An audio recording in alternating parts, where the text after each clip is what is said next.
बहुत ही लंबे इंतजार के बाद आज हम फिर से चल दिए उस अलौकिक यात्रा के लिए जहां जाने के लिए बार बार मन कर रहा था।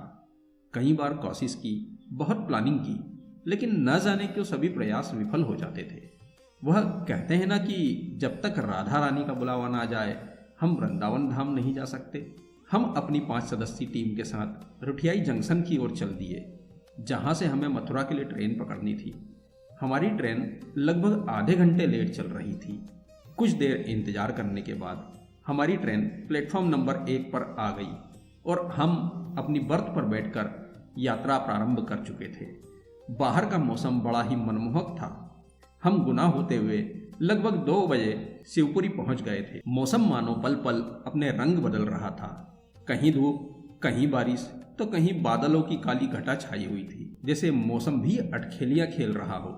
हमारे टीम मेंबर्स ने अपने परिचितों से पूछा तो पता चला कि गोवर्धन में भी बहुत बारिश हो रही है एवं यमुना मैया में भी बाढ़ आई हुई है।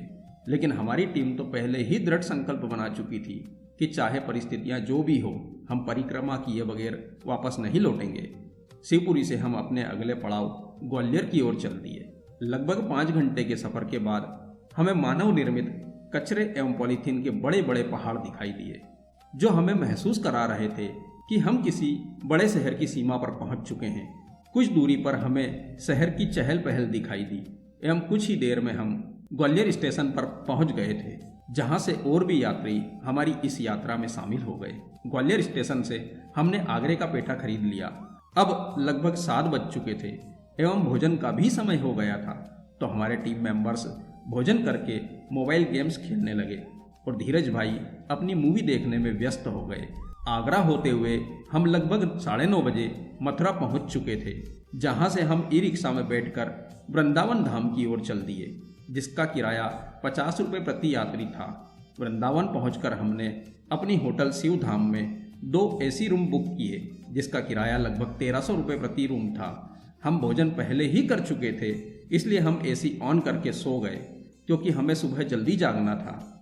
सुबह 3:30 बजे उठकर तैयार होकर हम प्रेमानंद जी महाराज के दर्शन के लिए चल दिए, जहां महाराज श्री के दर्शन के लिए रोड के दोनों ओर लंबी लंबी कतारों में लोग खड़े हुए थे। सचमुच बड़ा ही अद्भुत नजारा था। चारों ओर राधा रानी राम की गूंज सुनाई दे रही थी। हर कोई महाराज श्री की एक झलक पाने के लिए लालायित था। महसूस हो रहा था जैसे हम किसी और ही लोक में आ गए हों। सभी लोग राधा नाम की भक्ति में लीन थे। कोई फूलों से रंगोली बना रहा था, तो कोई भजन में लीन था, तो कोई नृत्य करके महाराज श्री का ध्यान अपनी ओर आकर्षित कर राधा रानी का आशीर्वाद प्राप्त करना चाहता था। कुछ देर में महाराज श्री की पदयात्रा मल्टी लेवल पार्किंग पर पहुंच गई, जहां हमारे टीम मेंबर्स लाइन में खड़े होकर महाराज श्री की पद यात्रा आने का इंतजार कर रहे थे। हमने बहुत ही श्रद्धा पूर्वक महाराज श्री के दर्शन कर प्रणाम किया। दर्शन करते ही मन एकदम शांत हो गया। मन में राधा नाम के अतिरिक्त कुछ और न था। दर्शन उपरांत हम अपनी होटल में आ गए, जहां गैलरी से देखने पर सुबह का नज़ारा ही अलग था। रोड पर सामान्य ट्रैफिक था एवं चारों ओर हरियाली देखकर मन प्रसन्न हो गया। तैयार होकर हमारी टीम होटल कैंटीन की ओर चल दी, जहां से हमें होटल की बहुमंजिला बिल्डिंग दिखाई दे रही थी एवं बीच में कार्यक्रमों के लिए एक बहुत बड़ा खाली स्पेस छोड़ा गया था। हम लिफ्ट से ग्राउंड फ्लोर पर आ गए एवं कैंटीन की ओर चल दिए, जहां होटल की ओर से फ्री ऑफ कास्ट नाश्ते की व्यवस्था थी। नाश्ते में पराठा, छोले की सब्जी एवं खीर परोसी गई। नाश्ता बहुत ही स्वादिष्ट था। हम नाश्ता करने के बाद वृंदावन स्थित मंदिरों में दर्शन के लिए चल दिए। वृंदावन की गलियों में सुबह सुबह की चहल पहल ही अलग थी। चारों ओर कोई नाम था तो बस राधे राधे। सभी एक दूसरे को राधे नाम से संबोधित कर रहे थे। रिक्शे वाले यात्रियों से पूछते, राधे कहाँ जाना है? तो होटल वाले पूछते, राधे क्या खाओगे? सामने कोई आ जाए तो राधे साइड हो जाओ। मतलब बात कुछ भी हो, बात की शुरुआत राधे नाम से ही होगी। ऐसा लग रहा था जैसे चारों ओर राधा नाम का ही स्मरण हो और कोई नाम हो ही नहीं। हम भी सकारात्मक माहौल में राधा नाम में रम गए। सचमुच वृंदावन एक अलौकिक धाम है। वो कहते हैं ना कि वृंदावन के वृक्ष का मर्म न जाने कोई, डाल डाल और पात पात पर राधे राधे होई। यानी कि ऐसी जगह जहाँ पेड़ पत्ते भी राधा नाम में लीन हो, वहाँ के मनुष्य या जीव कैसे राधा नाम से अछूते रह सकते हैं। ऐसा लग रहा था वृंदावन के कण कण में राधा जी समाहित हैं। राधा नाम का स्मरण करते हुए कुंज गलियों से होते हुए हम बाके बिहारी लाल जी के मंदिर पहुंच गए, जहां मंदिर में प्रतिदिन के मुकाबले आज भीड़ बहुत कम थी। मंदिर परिसर में बहुत ही सकारात्मक माहौल था। हमने बहुत ही अच्छे से बाके बिहारी लाल जी के दर्शन किए। हमेशा के मुकाबले आज महिला दर्शनार्थियों की भीड़ बहुत कम थी, तो हमारी महिला टीम मेंबर्स को मंदिर के बगल वाले चबूतरे पर जाकर बहुत ही समीप से प्रभु के दर्शन करने का सौभाग्य प्राप्त हुआ।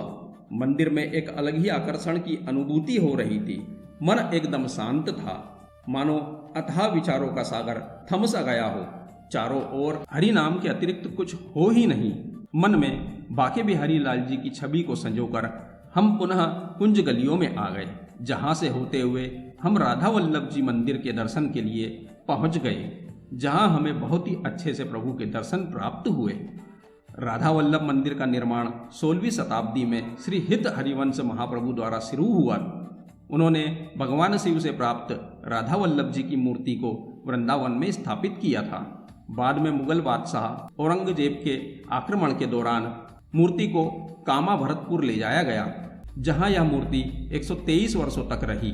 वृंदावन लौटने के बाद इसे 1842 में मौजूदा मंदिर में फिर से स्थापित किया गया था, जो 1584 में बनाया गया था।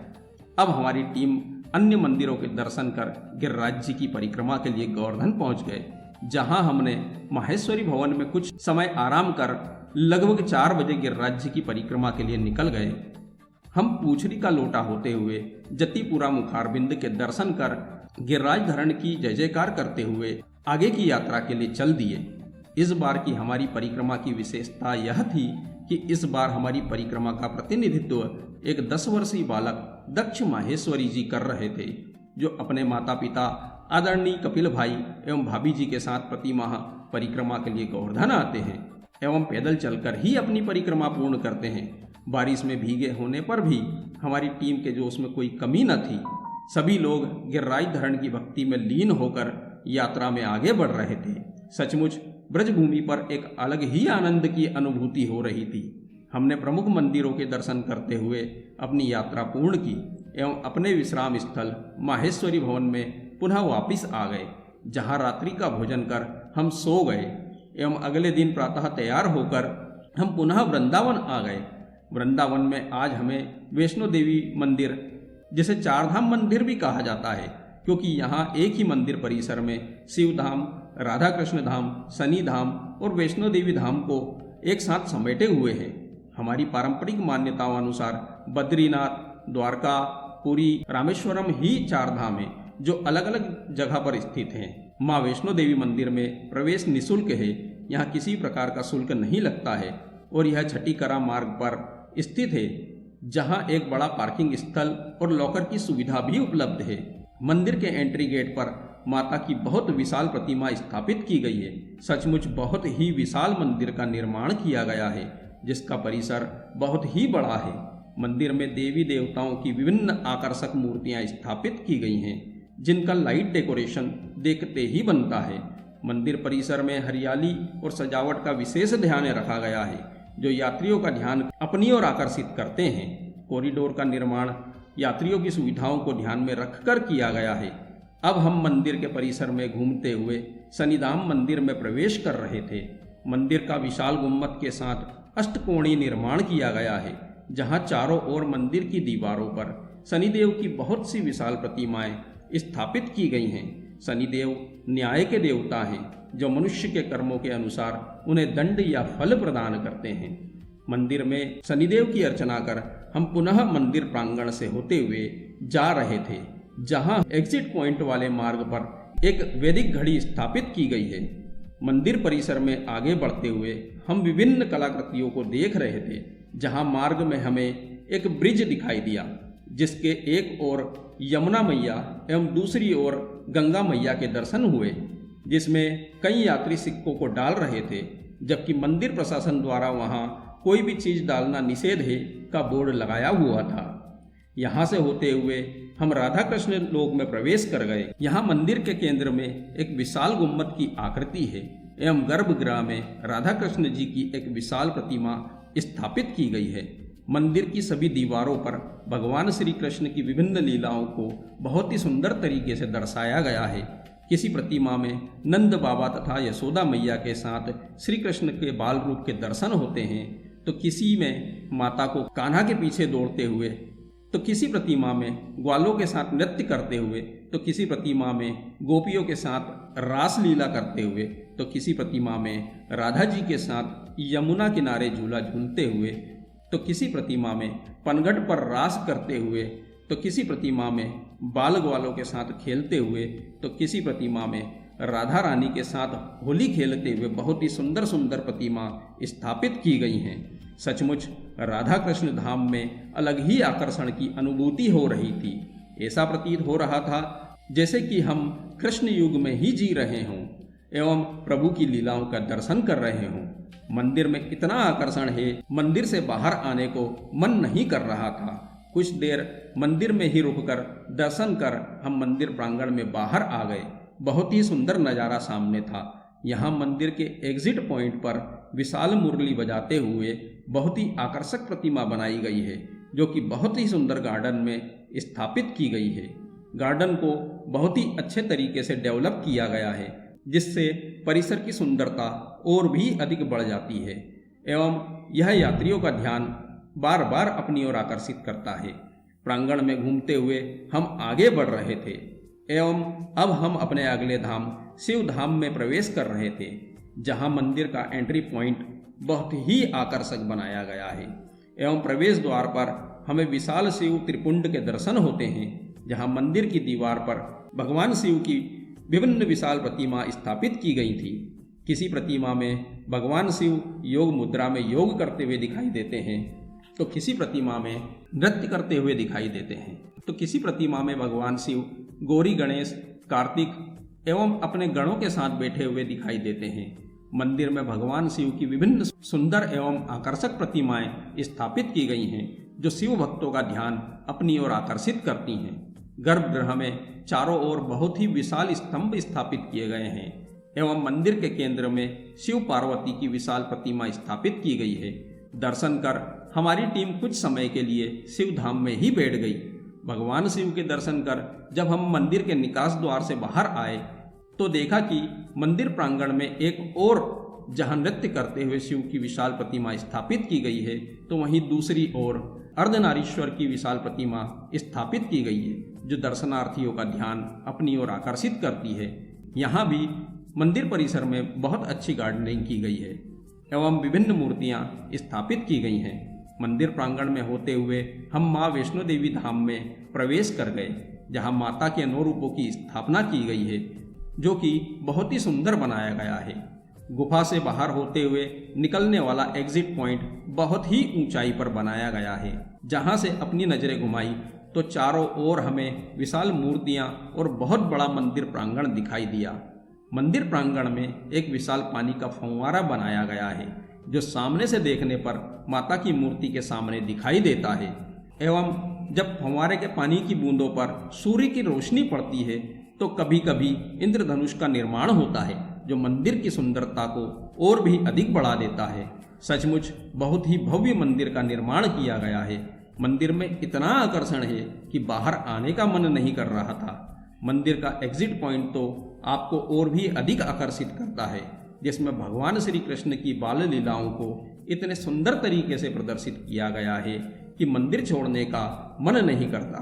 अब भोजन का भी समय हो गया था, तो बाहर जाकर हम होटल में भोजन करने लगे। भोजन बहुत ही स्वादिष्ट एवं पौष्टिक था। साफ सफाई का विशेष ध्यान रखा गया था।